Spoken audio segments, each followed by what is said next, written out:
There's something I need to tell you.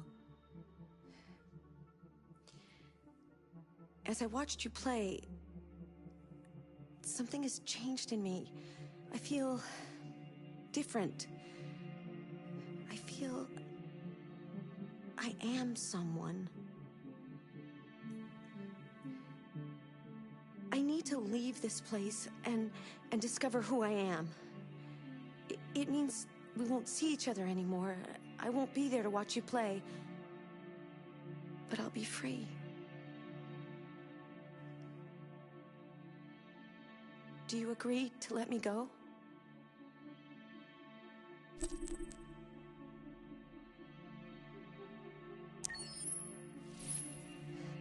I'll never forget what you've done for me. Thank you.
Detroit Become Human was produced over a period of 4 years. Here in Paris, we have a team of about 180 people. And to that, we need to add also all the outsourcing with our partners in the Philippines, in China, Vietnam, and in India.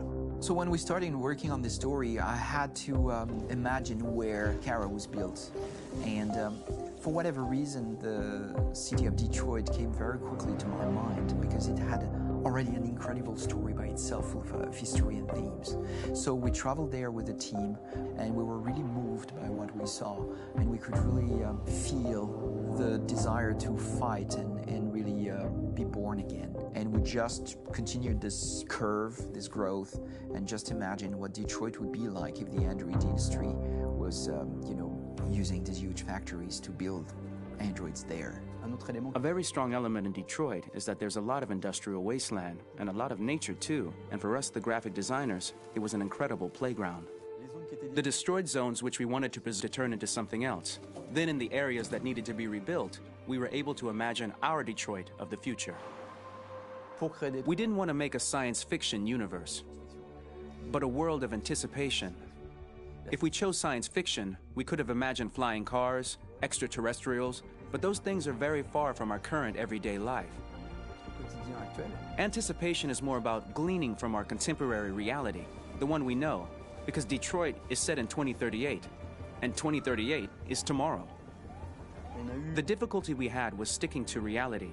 That is to say, technology becoming more and more invisible, a lot more elegant, and at the same time, making it visual. So all the computer equipment, autonomous cars, we simply had to invent. They are in fact very technological objects, but at the same time remain very credible and ingrained in reality. To create a cohesive universe in the fashion and clothing of the human characters in 2038, I didn't want to put an accent on strange shapes, as we wouldn't know. That I wanted to keep for the androids. The goal was to create something familiar which we can identify with in this future setting.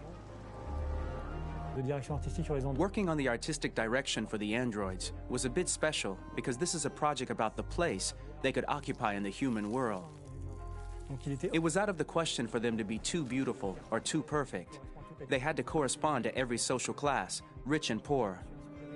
Inspired by everyday utilitarian clothes, I brought a modern touch by adding dynamic display surfaces, the armband we can see on the side, the triangle on the front and back, an LED. Like that, there's no confusion. Wait. You're sending an android? All right, ma'am. We need to go. You can't do that. Why aren't you sending a real person? Once we cast the actors, we travel to meet them in order to scan their faces. We record the structure of their face with the scan. And we record the colors and patches of skin with photography.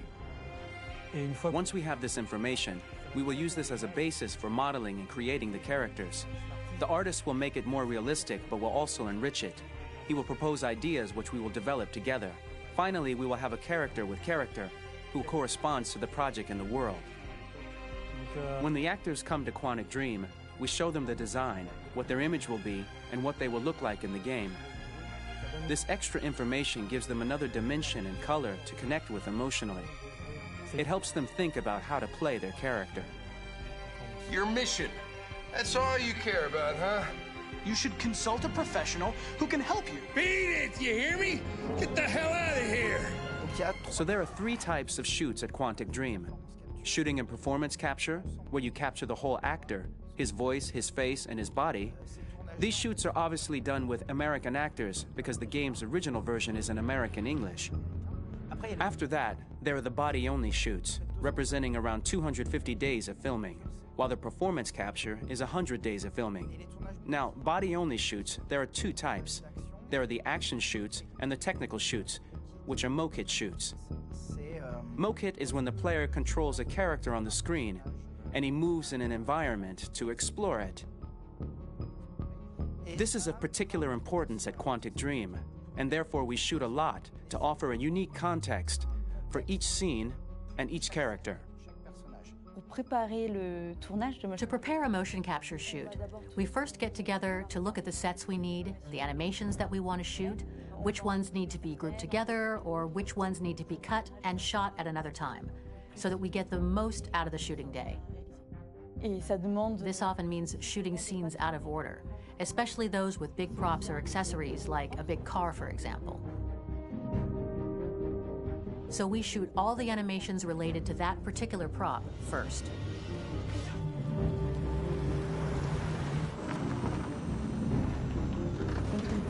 The biggest challenge for the mocap team was shooting a Spider-Man mo-kit.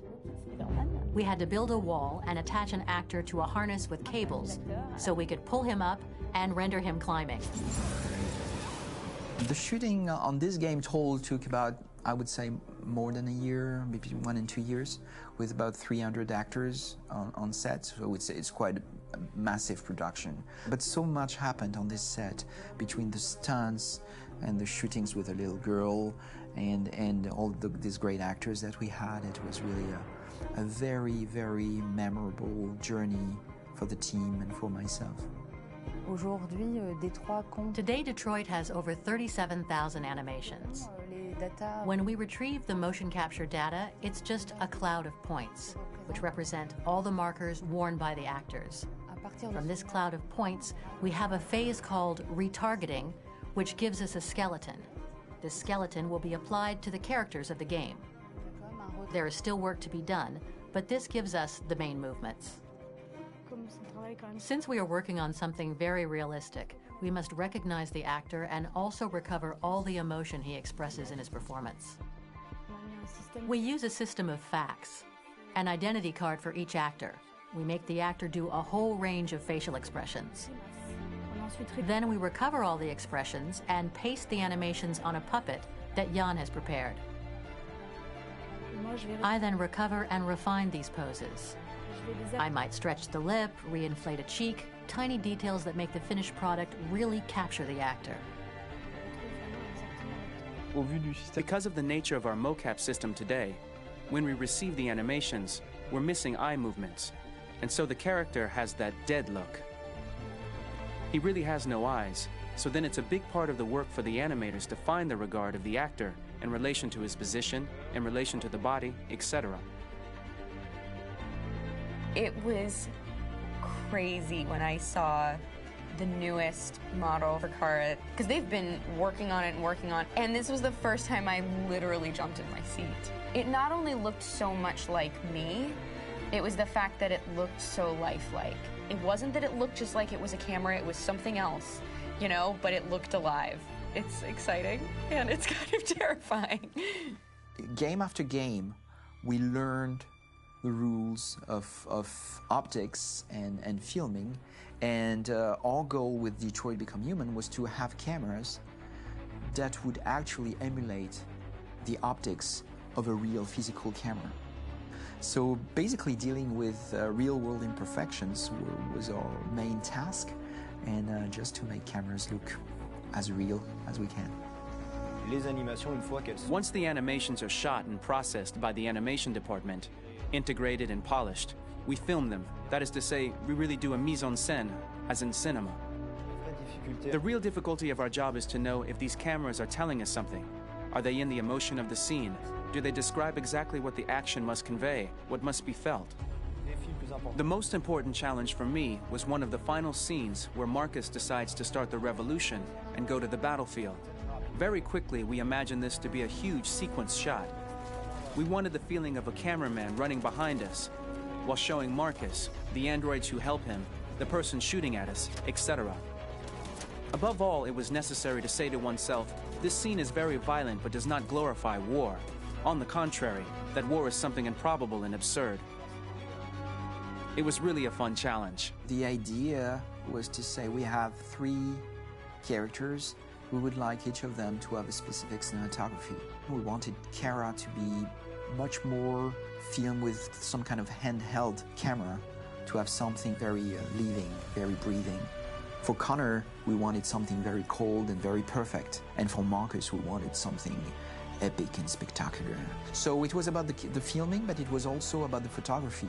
So we worked with a director of photography to give each character a different lighting, different key colors. Each of them would have their own worlds. And finally, we worked with the composers So they would create a specific sound for each character, so each would have his own world and his own style.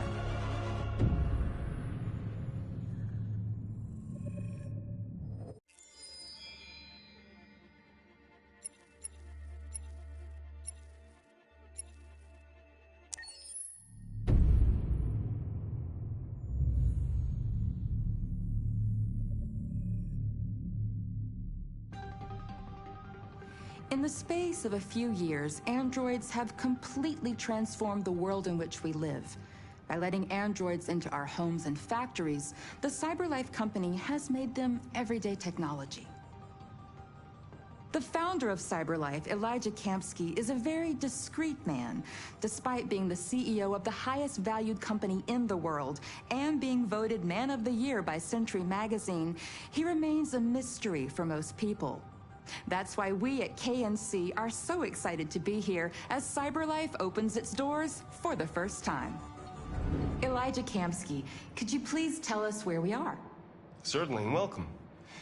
We're currently in CyberLife's production center in Detroit, where all models are designed and manufactured. More than 10,000 androids come off the production line every day. Fascinating. Could you tell us what your goal was when you founded CyberLife? Well, I simply wanted to use technology to carry out all of our most annoying and repetitive tasks, so we'd have more time to enjoy life. I imagine you must have faced many challenges. Yes, there were technical challenges, but the hardest thing was to design an object that we would want to welcome into our homes.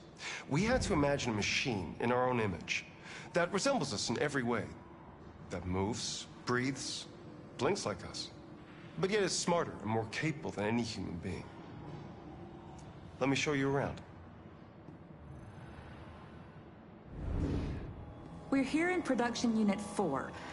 Could you explain in a few words how the androids are made? Sure, yeah, it's very simple. We use machines to manufacture machines. The removable parts are assembled on a production line, and then we apply a synthetic skin to the whole body. A human operator checks the cognitive abilities with a pre-established protocol, and finally, the android is conditioned and sent out throughout the country. Here's the result. Say something. Hello. I am a RZ400 model. How can I be of service? You can go now.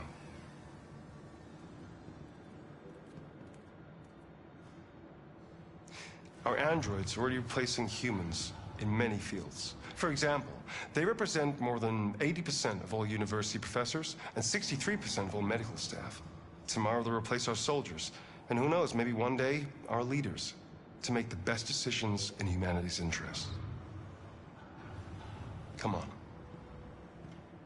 Replacing humans with machines has led to record unemployment of 28%. What do you think about the situation? Okay.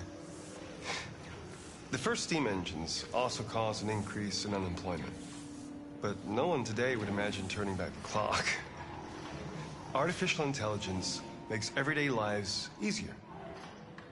Nothing can stop progress. What's happening here is inevitable.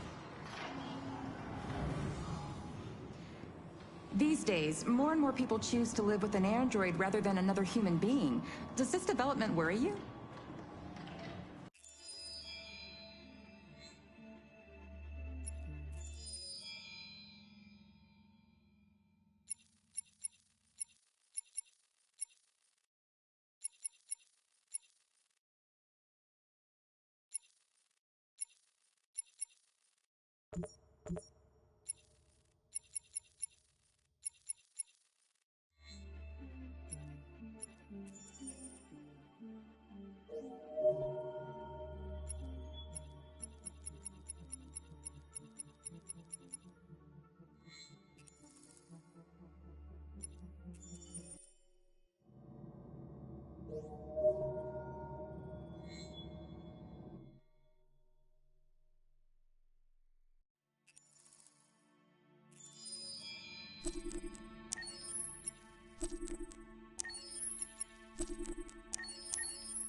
you.